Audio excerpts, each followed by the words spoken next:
Good morning, this is TJ Villanueva. Today, ang topic natin it's about doing your best. Okay, napaka-importante topic.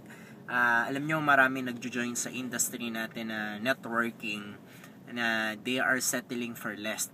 Okay, sinasabi nila sa sarili nila na ganito lang talaga ako, hindi ako magaling magsalita, tambay lang ako dati, hindi ako graduate, mahirap lang kami, kaya hindi ko kaya yung ginagawa nyo.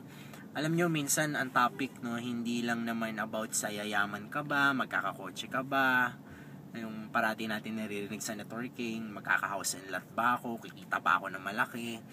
Alam nyo, minsan, no, ang topic, are you giving your best? Yung lahat ba ng kaya mong gawin, binigay mo ba? Okay, I remember merong isang story, it's about carpenter, tagagawa siya ng bahay, and itong tao na to, nag-work siya sa isang company for 30 years, meron siyang isang boss, talagang napakasipag niya, napakagaling niyang gumawa ng bahay.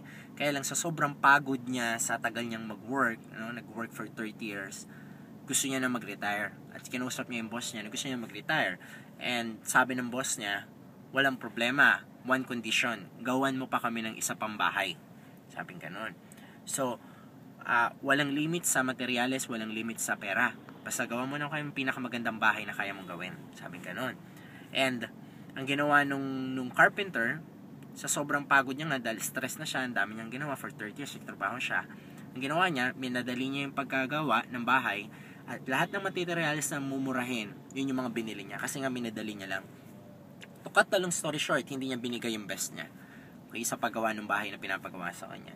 And after 6 months, 1 year, natapos na yung bahay, dumating yung boss niya, at pinakita niya yung bahay na maganda. Kaya lang, hindi alam ng boss na yung bahay na yon ay minadali niya lang at yung mga materials na ginamit niya is mga mumurahin lang.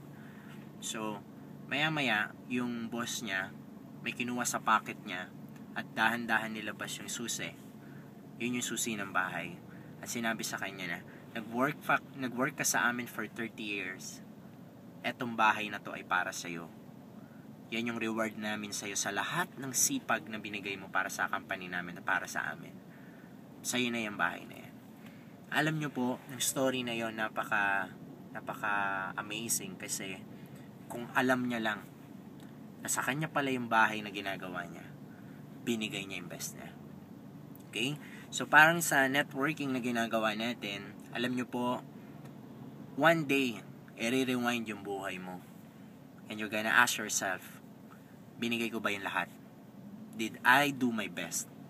Okay, so napaka-importante na ibigay natin yung best natin, lahat ng kaya natin gawin.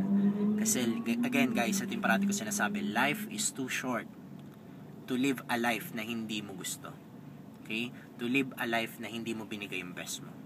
Guys, ang question ko ngayon sa inyo, ikaw ba yung tipo ng tao na okay na to, marami naman ibang magaling dyan, okay na sila na lang, ako ganto na lang ako, siguro ganto ako, ganto na talaga ako, ganto na rin ako mamamatay, etc. etc. Or, ikaw yung tipo ng tao na before I die, I will leave a legacy. Before I die, I will give my best. Okay? And anything that I do, I will give my best. Okay?